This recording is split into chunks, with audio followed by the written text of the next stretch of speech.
ক্রিকেটকে বিদায় জানালেন ব্রাভো। আন্তর্জাতিক ক্রিকেটের পাট চুকিয়েছেন বহু আগে, নাম লিখিয়েছেন কোচিংয়ে। তবে ক্রিকেটের প্রতি গভীর অনুরাগ তাকে আটকে রেখেছিল ফ্র্যাঞ্চাইজি ক্রিকেটের 22 গজে।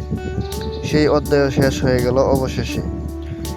ক্যারিবিয়ান প্রিমিয়ার লিগে সিপিএল দীর্ঘ খেলোয়াড়ি জীবনের পাট চুকালেন ওয়েস্ট ইন্ডিজের কিংবদন্তি অলরাউন্ডার ডোয়াইন ব্রাভো। আগেই জানিয়েছিলেন সিপিএলের ক্যারিয়ারের শেষ টানবেন 41 ছুঁই এই অলরাউন্ডার। তবে লিগের মাঝপথেই থামতে হয়েছে তাকে।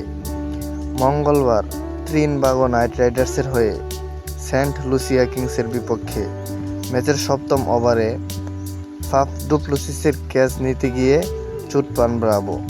এরপর আর বোলিং না করে ব্যাটিংয়ে নামেন 11 নম্বরে।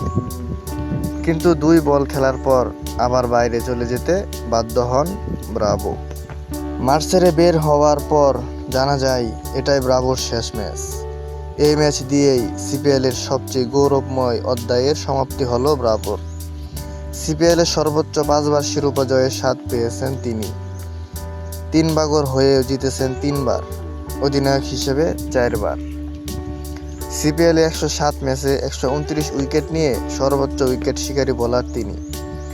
ব্যাট হাতে রান করেছেন 129.33 স্ট্রাইক রেটে 1155 রান।